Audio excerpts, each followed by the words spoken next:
Race car driver knows that you have to use the entire track to gain the most amount of time, but there's levels to this and it varies corner to corner.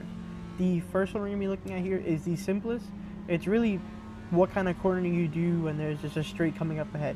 So all you do is you brake, you turn in, and you're going to utilize the entirety of the track when you're accelerating out of it to get the maximum amount of speed.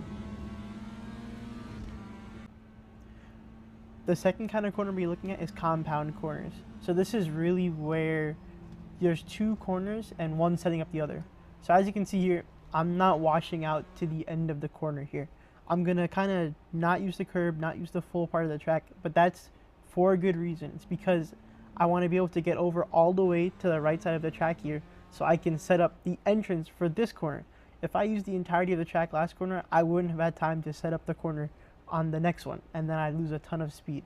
So you kind of sacrifice the first corner to get a lot more speed out of the second corner.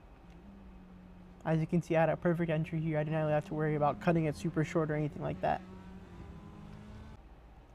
Then the third type of corner, which is my favorite, is either a double left or a double right. So pretty much whatever your exit is of the first corner is setting you up exactly for your second corner. So it's pretty much like a V for the most part. You'll V out and then V back in.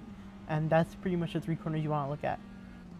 Also, a big thing, when you're practicing using all of the track, I would say 100% watch your race replays or just watch your hot lap replays. You might think you're all the way over about to touch the grass, but 99% of the time, there's at least like 5 or 6 tire lids between you and the edge of the track. There's only so much you can see in the cockpit view. So definitely visualize it and look at some replays and double check that you're actually using the full part of the track.